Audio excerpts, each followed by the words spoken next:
Matthieu au chapitre 9. Aujourd'hui, on va parler du jeûne. Pour la grande majorité des chrétiens, le jeûne, c'est quelque chose qu'on a entendu parler, c'est quelque chose peut-être qu'on a lu dans la Bible. Assurément, on sait que Jésus est allé dans le désert et a jeûné 40 jours, on sait ça. Mais pour la grande majorité des chrétiens, le jeûne, c'est quand même quelque chose de pas mal mystérieux. Quand on demande des questions souvent aux jeunes, les gens vont souvent se poser la question, et peut-être que vous vous posez ce matin la question, ouais, ça, c'était pas une affaire de l'Ancien Testament, une pratique qu'ils faisaient avant. Là. Certaines personnes vont dire, même, ben là, ça n'en parle-tu dans le Nouveau Testament? J'ai rencontré plusieurs personnes même qui m'ont dit, ben là, on est sous la grâce, maintenant, on n'a plus besoin de jeûner. C'est comme le sabbat, ça, c'était pour l'Ancien Testament, puis c'est plus pour nous aujourd'hui. Peut-être plusieurs vous posez la question ce matin, est-ce que je devrais jeûner, moi? Êtes-vous sûr que vous devez jeûner ou vous ne devez pas jeûner? Tu sais, que vous le fassiez ou que vous ne le fassiez pas, est-ce que vous savez pourquoi? Avouez que c'est une pas pire question. C'est rare qu'on parle des jeûnes. C'est quand la dernière fois vous avez eu une conversation autour d'un café, ben juste tout court, ça fait longtemps, à propos d'un jeûne. Tu sais, là, vous parlez à quelqu'un là, dans un souper, puis hey, surtout autour d'un souper, c'est le fun. Puis toi, ta vie de jeûne, comment ça va? Avez-vous déjà eu une conversation de même? C'est rare. Pourtant, la Bible parle autant du jeûne que du baptême. À peu près 60, pas à peu près, un petit peu plus que 70 fois. On parle du baptême en masse, mais on ne parle pas du jeûne. Le thème de ce mois-ci, c'est « Savourer Dieu dans la prière ». Puis comme j'ai dit, ouais, on parle du jeûne, savourer Dieu dans la prière, ou comment tu vois le lien, vous allez voir, ça va main dans la main. Ce matin, ça va être clair, le jeûne, c'est un excellent moyen justement pour savourer Dieu. Donc, on est dans Matthieu au chapitre 9, on lit notre texte. Juste pour se mettre en contexte, on va lire à partir du verset 10. Comme Jésus était à table dans la maison, voici, beaucoup de publicains et de gens de mauvaise vie vinrent se mettre à table avec lui et avec ses disciples.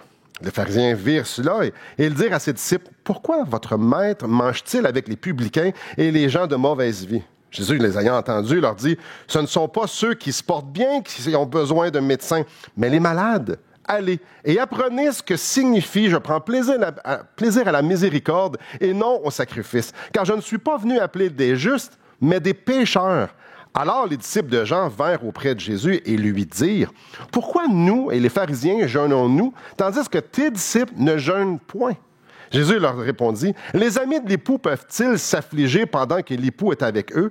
Les jours viendront où l'époux leur sera enlevé, et alors ils jeûneront. » La question que les disciples de Jean ici posent est très claire. Tout le monde jeûne, mais je regarde tes disciples, puis eux autres jeûnent pas. On doit comprendre que dans l'Ancien Testament, le jeûne, c'était une pratique très, très, très courante.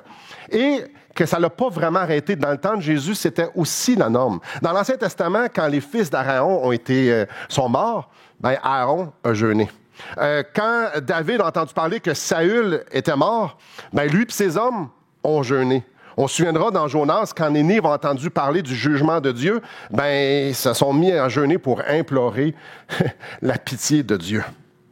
Quand on regarde comment le jeûne est employé dans l'Ancien Testament, on voit que soit c'était une personne, un groupe de personnes, ou encore la communauté au grand complet, qui se tourne vers Dieu en jeûnant, justement pour que Dieu les délivre, pour qu'il y ait une intervention divine, pour que Dieu leur pardonne. Ce qu'on regarde dans l'Ancien Testament, que lorsqu'on étudie le jeûne, c'est que le jeûne était une réponse à une circonstance accablante. Donc, il était dans un inconfort, il était dans quelque chose qui était perturbant, alors il se tournait en jeûnant. Le jeûne, quand on lit dans l'Ancien Testament, c'est comme si tu voulais que tout ton être entier crie à Dieu. De tout ton être, Seigneur, j'ai besoin de toi. Seigneur, j'ai besoin que tu interviennes. Peu importe un peu c'est quoi le pourquoi on voulait que Dieu intervienne.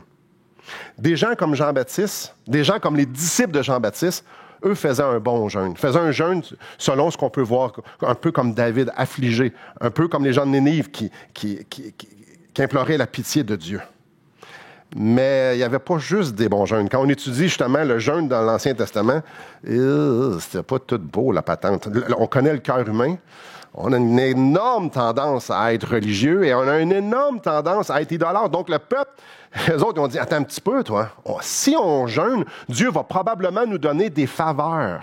Fait qu'ils se sont mis à jeûner en pensant que leur jeûne pouvait leur donner quelque chose. Donc, un jeûne achetait les bénédictions, une délivrance. Et plus que le jeûne est long, puis plus que ça fait mal, plus que Dieu va nous bénir. Je fais juste une petite parenthèse ici.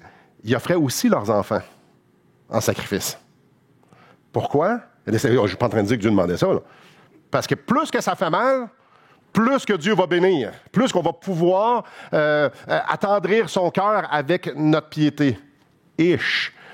À propos du jeûne, et à propos de tuer des enfants aussi, Dieu les reprend sévèrement et à plus d'une reprise. Pour le jeûne, Ésaïe 58, c'est très reconnu. Attendez, je veux rien savoir de vos jeûnes. Dieu dit littéralement, yark, ben pas littéralement, mais ma traduction, c'est yark. Qu'est-ce que vous faites là? Les mauvais jeûnes sont partout parce que le cœur de l'homme est mauvais. Donc, si on regarde dans le temps de Jésus, il y avait du monde qui faisait des bons jeûnes, des jeûnes bibliques, puis il y avait des mondes qui faisaient des jeûnes idolâtres. Vous en souvenez quand Jésus raconte la parabole du publicain puis du pharisien? Le pharisien, lui, priait sur le coin de la rue, se pensant justifié. Puis une des choses qu'il nomme, « Hey, je jeûne 2 fois la semaine », t'imagines? Tu parles à Dieu puis tu dis, « Hey, moi, là, je suis juste, je jeûne 2 fois la semaine. » Comme si Dieu était comme, « Oh, wow, bravo, champion. Hey, je suis vraiment impressionné. Là, t'es vraiment une bonne personne. T'es vraiment... Non, au contraire. Jésus est en train de mettre l'emphase que c'est celui-là qui se frappe la poitrine puis qui est humble. Donc, le jeûne, il y en avait des bons dans l'Ancien Testament, dans le temps de Jésus, ainsi que les bons. Il y a une chose qu'on doit comprendre, c'est que dans le temps de Jésus, tout le monde jeûnait, ou presque. Et là, tu as des gens pieux, comme les disciples de Jean, qui là, ils voient les disciples de Jésus, Jésus étant qui il est, ses disciples, puis là, il y a quelque chose qui cloche. Il y a quelque chose qui cloche parce qu'eux autres jeûnent, parce qu'eux autres cherchent la face de l'Éternel, parce qu'eux autres, ils veulent plaire à Dieu. Puis là, les disciples de Jésus ne jeûnent pas. Ça ne fonctionne pas. Donc, la question est vraiment simple. Jésus, pourquoi qu'eux autres ne jeûnent pas? Parce qu'on devrait jeûner. Et la réponse de Jésus est vraiment succulente. On doit se souvenir que dans l'Ancien Testament, Dieu utilise un langage, et dans le Nouveau Testament aussi, il utilise ce même genre de langage-là, pour illustrer le lien entre Israël et Dieu.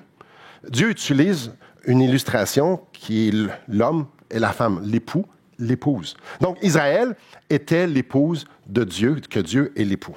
Regardez ici, je relis le début du verset 15.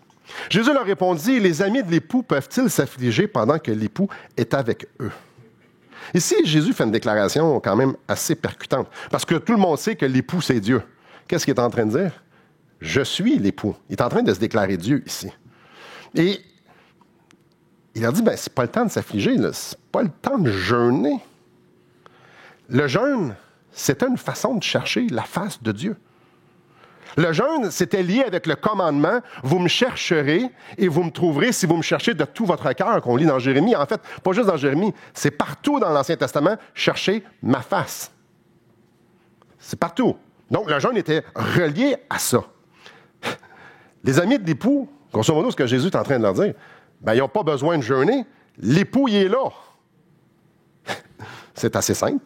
Pourquoi tu soupirais comme une biche soupire après des courants d'eau pour que Dieu te révèle sa face? Il est littéralement là. Ça n'a aucun sens. Pendant des dizaines et des dizaines de générations, le peuple de Dieu soupirait après Dieu pour qu'il se révèle, pour qu'il les sauve, pour qu'il délivre. On peut les voir pleurer, on peut les voir crier, on peut les voir prier assurément, jeûner. Seigneur, viens à notre rescousse.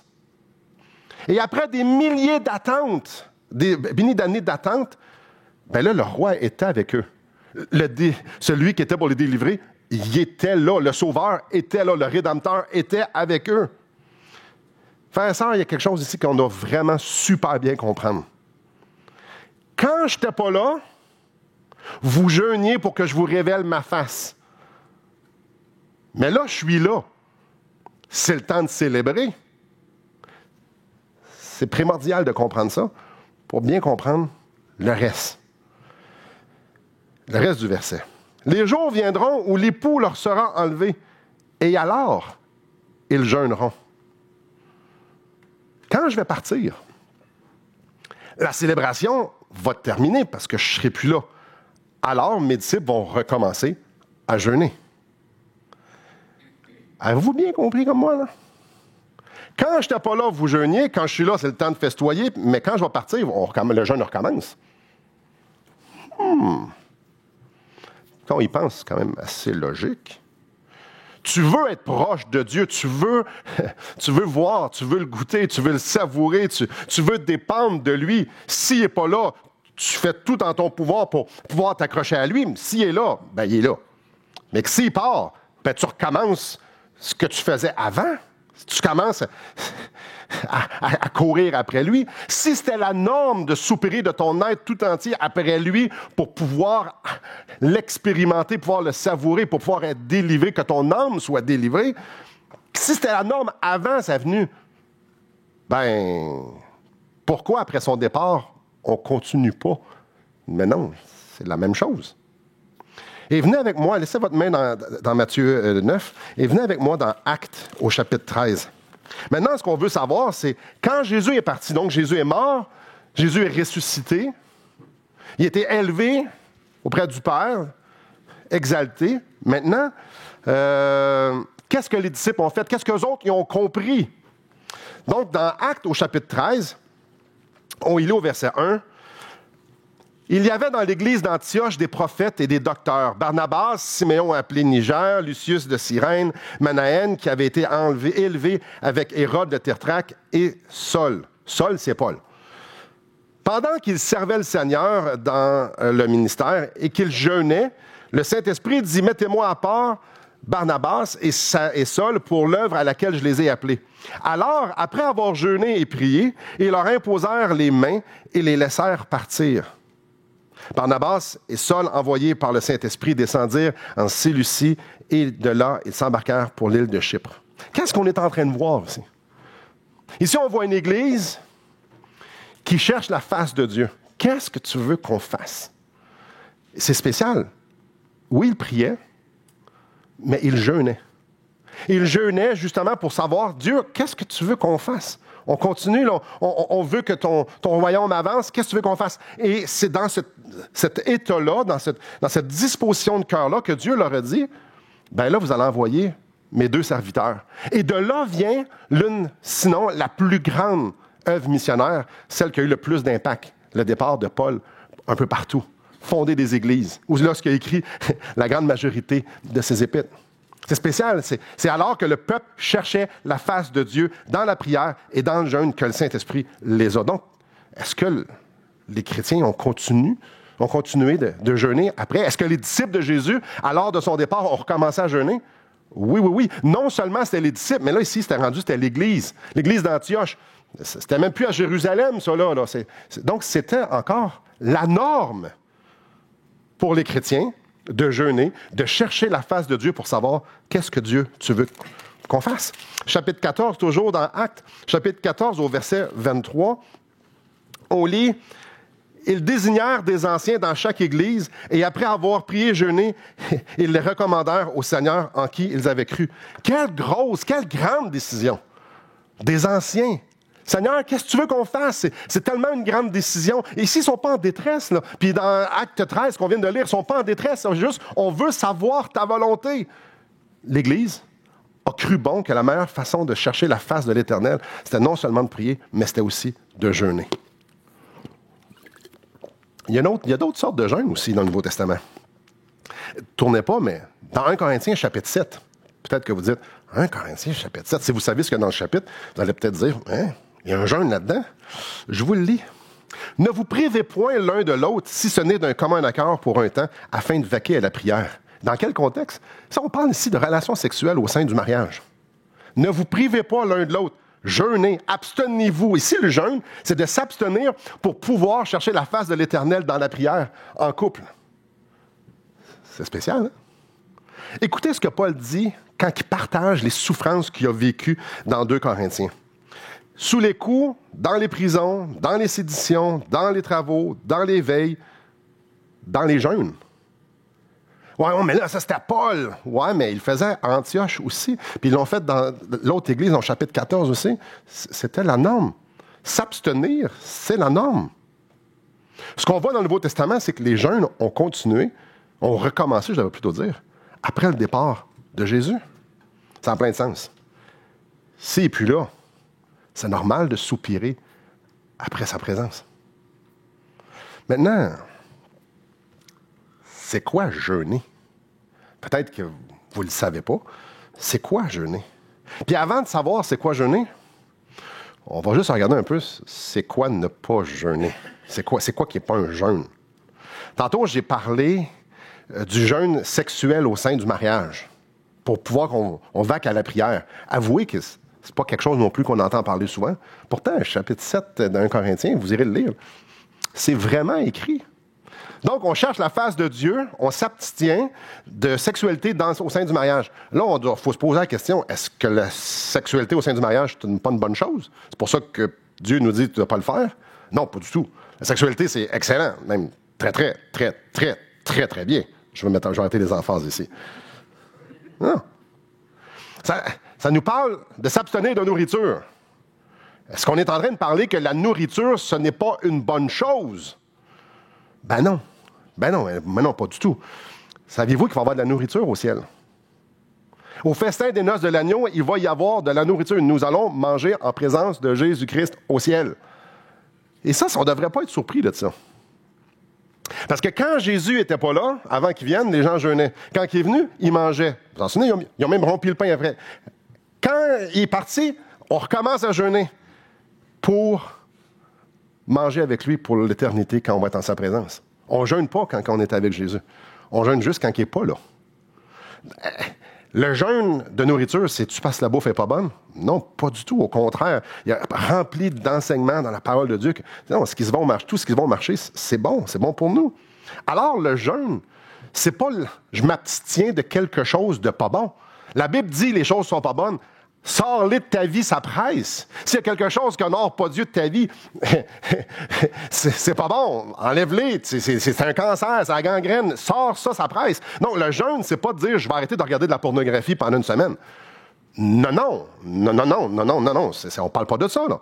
Le jeûne n'est pas de s'abstenir de quelque chose de mauvais. Dieu dit c'est ce qui est mauvais, abstiens-toi-en tout court, en fait. Sors ça de ta vie. Le jeûne non plus, c'est pas d'acheter Dieu. C'est pas, j'aimerais ça voir telle chose arriver, j'aimerais ça que ma fille guérisse, je vais jeûner. T'achètes pas Dieu, t'achètes pas les bénédictions. Ou sinon, on recommence à se flageller, puis à se faire mal, puis à sacrifier nos enfants, pour démontrer à Dieu à quel point on veut la bénédiction. Est-ce que mon jeûne va faire en sorte que Dieu va faire comme, là, tu m'as attendri, là, le grand. Ah, là, je te trouve cute. Oui. T'as jeûné, t'as sauté un avant-midi, ton déjeuner. Oui. Demande-moi ce que tu veux, je vais te le donner. Juste dit de même, ça sonne pas bien. Non, c'est normal que Dieu appelle ça de l'idolâtrie puis qu'il dit je veux rien savoir de ça. Donc le jeûne, ce n'est pas une manipulation avec Dieu, dire là je vais m'abstenir, je vais me faire mal un petit peu à mon estomac, puis là toi en retour tu vas me donner quelque chose. Je vais même prier comme 3 minutes de plus. On va marcher avec Dieu. Non, ça c'est pas le jeûne, c'est de l'idolâtrie. Dieu condamne ça au plus haut point. Maintenant, c'est quoi jeûner? Pour comprendre, il faut revenir un petit peu en arrière. Il faut recommencer au début. Et peut-être que vous n'avez jamais vu ça comme un jeûne. Ben, tant mieux, ça va être la première fois. Vous en souviendrez? Dieu a dit, tu ne mangeras pas de l'arbre de la connaissance du bien ou du mal. Vous vous souvenez de ça? Tu vas t'abstenir, Adam, tu vas t'abstenir de cet arbre-là. Tu as tout le reste du jardin et surtout, tu as moi. En fait, tourne-toi vers moi. Fais-moi confiance que moi, ce que je vais te donner, ce que moi qui je suis, ça va être suffisant. Savoure-moi, dépends de moi. Adam, je suis suffisant. Tu n'as pas besoin de rien d'autre. Abstiens-toi de ça. Et pour un instant, Adam a regardé à ce fruit-là, puis il a dit, ce fruit-là va m'apporter de la joie, va m'apporter une satisfaction. Est-ce que le fruit était mauvais en lui-même? Non. Tu sais, c'est pas écrit dans la Bible, quand ils en ont mangé, ils ont eu mal au cœur, c'était pas mangeable. Non, c'était pas ça. Au contraire, tout était beau, il y avait une belle parure. Le fruit n'était pas mal en lui-même. Mais pour un instant, il a arrêté de dépendre de Dieu. Pour un instant, il a arrêté de croire Dieu. Pour un instant, il a arrêté de savourer Dieu pour se tourner vers quelque chose de beau, quelque chose de bon, puis il a dit, ça va m'apporter quelque chose à moi. Tu vas jeûner, tu vas t'abstenir de ça. Puis Adam, il a dit, ouais, mais justement, ça m'apporte tellement. Je pense que ça va m'apporter, je vais en prendre. Écoutez-moi bien, je vais lire une citation de John Piper, justement, qui est très percutante, en tout cas pour moi, et qui parle de justement ce sujet-là. Ce n'est pas le poison qui menace le plus notre faim de Dieu. Ce sont les bons gâteaux. Ce n'est pas le banquet des méchants qui freine notre appétit pour le ciel, mais nos grignotages incessants à la table du monde. Les plus grands adversaires de l'amour de Dieu ne sont pas ses ennemis, mais ses cadeaux. Nos appétits les plus mortels ne sont pas tournés vers le poison du mal, mais vers les plaisirs terrestres. Les bons plaisirs terrestres. Alors pourquoi les bons plaisirs, ces cadeaux, ne sont pas bons? Il continue. Lorsqu'ils détrônent un appétit tourné vers Dieu lui-même, l'idolâtrie est à peine identifiable et par conséquent quasiment impossible à guérir. Quand tu utilises les bonnes choses que Dieu te donne et que ça comble ton cœur, est-ce que c'est mauvais? Dieu dit, ben oui, ça c'est de l'idolâtrie. C'est moi qui devrais combler ton cœur. Mes cadeaux sont supposés de te pointer vers moi. Ce que moi, je te donne, c'est supposé que tu viennes te régaler auprès de moi. Mais quand tu prends les cadeaux comme une source de joie et de satisfaction et que ça t'empêche de venir à moi, c'est rendu du poison. Ce n'est plus des cadeaux. Tu en as fait des idoles. Donc, le jeûne biblique, c'est pas juste l'abstention de nourriture. Le jeûne biblique, c'est l'abstention de n'importe quoi qui rend notre vie confortable. Tout ce qui me donne du plaisir. La liste est-tu longue pour vous? La mienne est longue. Tout ce qui me satisfait, tout ce qui capte mon attention, tout ce qui m'absorbe. Le jeûne biblique, c'est de me restreindre de ça. Est-ce que je me restreins de ça parce que c'est mal? Non, on l'a déjà établi. J'arrête pas de manger parce que la nourriture n'est pas bonne. Non, c'est pas de ça que je parle. Non. Plutôt, je vais me restreindre pour accentuer mon désir d'être satisfait en Dieu. Vous vous souvenez? Vous me chercherez et vous me trouverez si vous me cherchez de tout votre cœur. Le jeûne, ce n'est pas un outil de manipulation. En fait, c'est une réponse à l'appel de Dieu de dire, viens me goûter, viens te satisfaire en moi, viens juste regarder qui je suis, ça va être suffisant.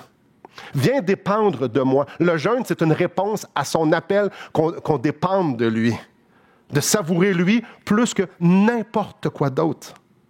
Alors quand j'ai des circonstances dans ma vie qui me voilent sa face, quand j'ai des circonstances dans ma vie qui m'empêchent de voir sa gloire, sa beauté, sa majesté, quand j'ai des circonstances dans ma vie qui font en sorte que je n'ai pas envie de tout donner pour pouvoir en avoir juste une audience avec lui de quelques secondes. Quand il y a quelque chose dans ma vie qui me voile le désir de juste vouloir prendre le pan de sa robe dans sa présence, c'est le temps de jeûner.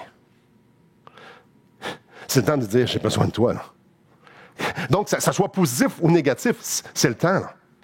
Alors, quand on est en train de souffrir, c'est le temps de jeûner. Quand la souffrance vient nous absorber, c'est le temps de jeûner. Que ce soit une souffrance physique, une souffrance psychologique, une souffrance émotionnelle, une souffrance spirituelle.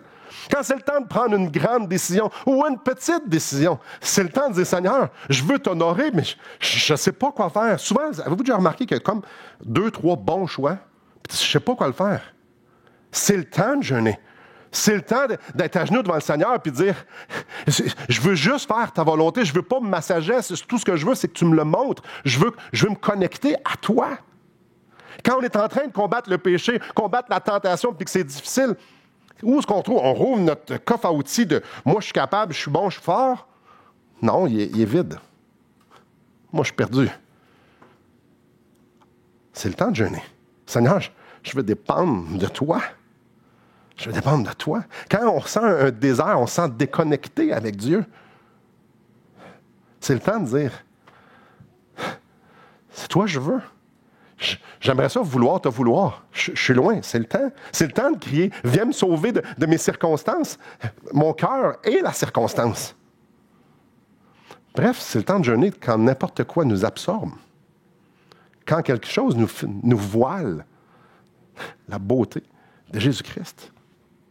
Donc, tu fais exactement le contraire de ce qu'Adam a fait. À place de se tourner vers les bonnes choses pour s'engourdir, tu te tournes vers le Seigneur et tu te dis, je vais me satisfaire en toi. Seigneur, je ne veux pas m'engourdir avec rien. J'ai besoin de toi. Je ne vois pas comment je pourrais être le père que tu me demandes d'être. J'ai besoin de toi. Je ne sais pas comment je peux lutter contre tel péché. Seigneur, j'ai peur de tel... Mon cœur est perturbé. J'ai besoin de toi.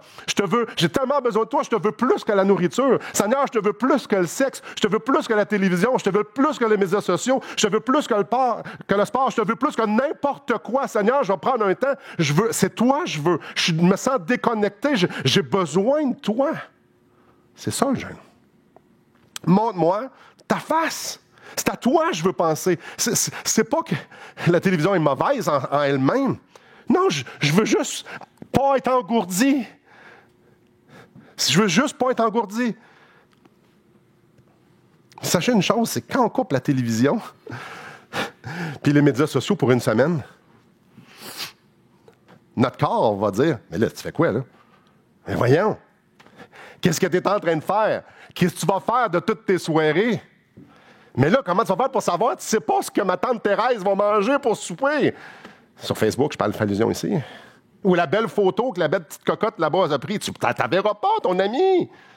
Hey, imaginez, en dedans, là, on coupe la radio, on coupe la TV, ça tord. La preuve, je ne fais pas la main, mais combien le font sur une base régulière? Ah ouais, mais c'est pas mauvais. C'est ça le point. Quand on coupe quelque chose, en dedans, ça tord. Avez-vous déjà jeûné pendant 7 jours? Avez-vous jeûné pendant 2 semaines, 3 jours? Il y en a qui font juste retarder leur heure de souper pendant 1 heure, puis ça tord en dedans. Tout ton corps te dit, mais qu'est-ce que tu es en train de faire là? Et là, tu lui réponds, justement, cher corps, tu es en train de me rappeler jusqu'à quel point j'ai envie de me satisfaire auprès de Dieu. Donc, je vais m'abstenir. Calme-toi. Tu ne mourras pas, là. Tu sais, Facebook va survivre, même si tu n'es pas là pendant 2 semaines. Là. Mais, pour l'instant, mon cœur a besoin de se plugger à Dieu. J'ai besoin de toi, Seigneur. Je vais m'abstenir des bonnes choses que tu mets dans ma vie pour toi. Parce que je te veux, toi. On ne jeûne pas pour avoir quelque chose de Dieu. On jeûne pour avoir Dieu. On jeûne pour expérimenter sa présence. On jeûne parce que parfois, dans nos circonstances, Dieu devient abstrait. Parce qu'on devient religieux. Tu dis, je deviens religieux, je fais comme je viens de prier, puis je n'ai même pas pensé à Dieu vraiment. Je m'adressais, que j'ai juste récité une prière. Arc! Mon cœur est déconnecté. C'est le temps de prier, de jeûner. Un jeûne, ça se passe auprès de Dieu. Un jeûne, tu ne fais pas juste sortir quelque chose, puis je vais vivre. Non, tu te satures de sa parole. À la place d'aller goûter quelque chose de bon, tu t'en vas chercher quelque chose d'encore meilleur. Je vais passer du temps, je vais me saturer de sa parole. Je vais prier la parole, je vais passer du temps avec lui. Je vais sortir dehors pour justement prendre le festin de sa révélation générale, faire comme, wow, la senteur, les couleurs, les textures. Seigneur, j'ai envie de t'adorer, j'ai envie de te voir. Donc, je vais me plonger dans sa présence. Un jeûne, c'est ni plus ni moins de prendre un temps à part pour se connecter avec Dieu. Et peut-être vous allez vous demander, ouais, mais on gagne quoi en jeûnant? Selon la Bible, selon ce qu'on voit ici dans Matthieu 9, on gagne Dieu. Ah, c'est tout. Je trouve ça pas pire, moi. Dans un jeûne, il n'y aura rien de magique, là. Tu sais, tu jeûnes pendant 3 jours.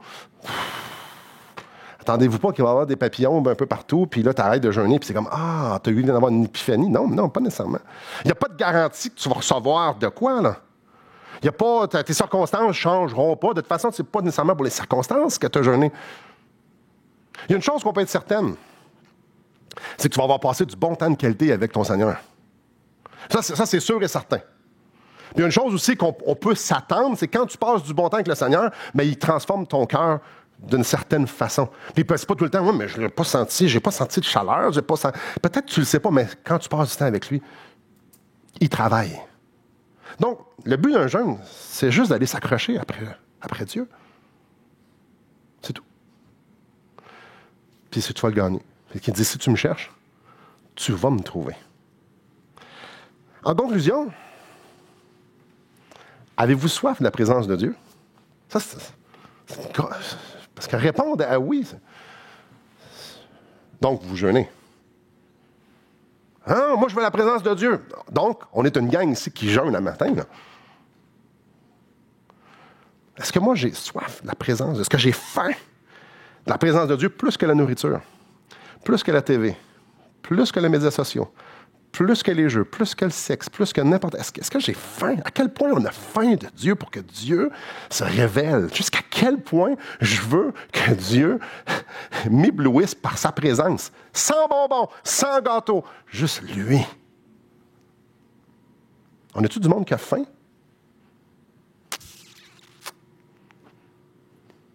Pourquoi jeûner? Pourquoi jeûner? Les jours viendront, je suis dans Matthieu 9, les jours viendront où l'époux leur sera enlevé, alors ils jeûneront. Pourquoi jeûner? Parce qu'il n'est pas là. Avez-vous une autre réponse? Avez-vous besoin d'autres bonnes réponses? Il n'est pas là. Y a-t-il un commandement dans la Bible? Tu jeûneras. Cherchez-en pas. Il n'y en a pas. Il n'y en a juste pas. Il n'y en a pas. C'est un moyen de grâce que Dieu nous donne pour qu'on puisse le savourer. Dieu nous donne ce moyen-là de grâce pour qu'on puisse savourer sa présence. Dieu nous donne la prière, nous donne sa parole, la communion fraternelle, la nature, mais il nous donne aussi le jeûne. Fais ça, puis tu vas voir. Notre relation va être plus profonde, va être plus intense. Il va se passer quelque chose. Il va se passer quelque chose. Je vous pose la question, avez-vous besoin plus de Dieu dans votre vie? Avez-vous besoin de voir juste un peu plus clair à propos de qui est Dieu et c'est quoi sa volonté? Oui? Bien, jeûnons. Jeûnons. Jeûnons un repas. Jeûnons une journée. 2, 3 jours, une semaine, jeûner. Savez-vous quoi? Jeûner ces jours-là, ça ne tue pas personne. Ça ne tue pas personne. Mais ça rapproche du monde de Dieu en cochonnerie, par exemple. Jeûnons. Jeûnons notre confort, jeûnons notre divertissement, jeûnons notre engourdissement. Non. Essayez ça une journée, une semaine, un mois sans médias sociaux. À la place, là, je vais aller à Dieu. Vous me chercherez et vous me trouvez si vous me cherchez de tout votre cœur. Nous adorons, frères et sœurs, un Dieu qui veut se laisser trouver. Puis il nous dit, tu peux aussi jeûner en passant. Puis tu vas juste avoir un peu plus de moi. Tu vas juste me goûter un peu plus. Tu vas juste pouvoir m'expérimenter d'une autre façon. Ça te tente-tu? Frères et sœurs. Peut-être vous dites, oh, mais moi, je ne peux pas me voir jeûner. Non, mais là, c'est le temps de jeûner. C'est le temps. Si vous ne voyez pas être capable de vous satisfaire en Dieu seulement, wow, c'est le temps. Puis vous dites, je devrais peut-être recommencer. Hey, je continue. Combien de temps on fait? C'est pas à moi de vous dire jeûner une journée, 3 jours, une semaine. Non. Demandez à Dieu, il va vous le dire. C'est correct. Planifiez-le. Seigneur, j'ai besoin, je suis tout étourdi. Là. J'ai besoin de toi. Je mets du temps à part, je veux qu'on connecte ensemble. Soupirons après lui de tout notre être. Et en terminant, je dois juste faire ici une note super importante. Si vous avez des problèmes de santé, problème de santé, ça ne veut pas dire que votre estomac nécessairement gargouille après 1 heure d'attente. C'est pas ça un problème de santé. Si vous êtes diabétique de type 1 genre, si la nourriture a un grand impact sur vos signes vitaux, ben, assurez-vous que le jeûne, c'est correct pour vous. Mais ou sinon, allons au festin de la présence de Dieu ensemble. Et jeûnons. Et l'idée, c'est pas de faire un grand drapeau. « Hey, Simon, j'ai jeûné 3 jours, je veux pas le savoir. » C'est entre vous et Dieu. Justement, Jésus enseigne là-dessus. C'est entre toi et Dieu. Tu n'es pas obligé que personne ne le sache. Si tu cherches Dieu, tu n'as pas besoin de savoir que les autres n'ont pas besoin de savoir que tu l'as trouvé. Eux autres aussi l'ont probablement trouvé. C'est en nous et Dieu, mais combien cet appel-là est extraordinaire. Viens, cherche-moi, tu vas me trouver, parce que je veux me laisser trouver. Prions. Grand Dieu, c'est extraordinaire que tu nous invites dans ta présence. Toi, un Dieu si grand, un Dieu si extraordinaire, un Dieu qui transcende notre conception, qui transcende notre univers, qui transcende le matériel. Seigneur, c'est le temps. Toi, tu nous invites dans ta présence. On l'a chanté, t'es saint. C'est écrit dans ta parole, tu te présentes. Les anges proclament que tu es saint, saint, saint. Et nous, des pécheurs, on peut rentrer dans ta présence. Wow!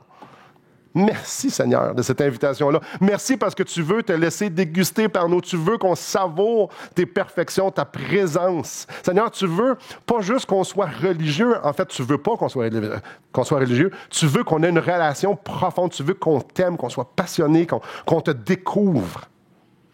Et ça, Seigneur, c'est vraiment difficile parce qu'on est dans un monde qui nous engourdit. Seigneur, je parle pour ma propre vie. Tout autour de moi m'engourdit. Tu nous as tellement bénis, et encore plus au Québec, tu nous as tellement bénis dans un lieu de prospérité. Seigneur, on n'est même plus obligé d'être malade. On peut aller à l'hôpital pour se faire guérir. Seigneur, on n'a à peu près pas besoin de toi pour rien.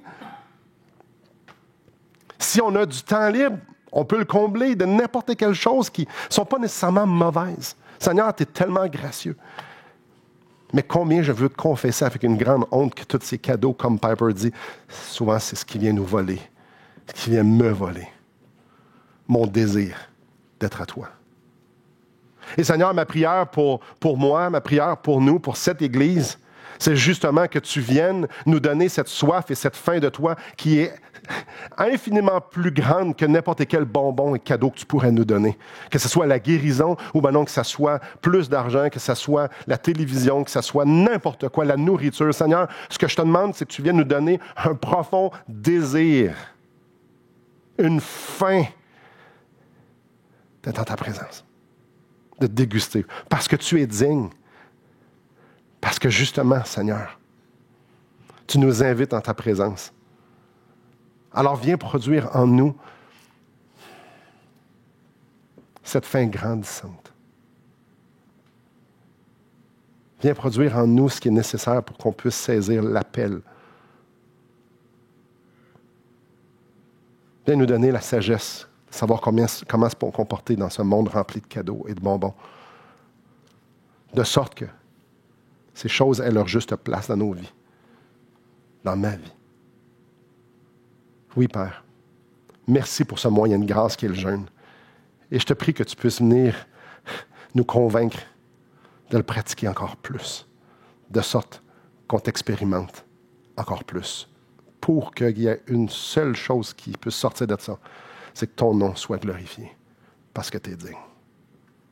Ah, j'ai hâte, on a hâte, on soupire, justement ce festin que bientôt on va prendre avec Jésus. J'ai hâte. Reviens bientôt, Seigneur. Reviens bientôt. Amen.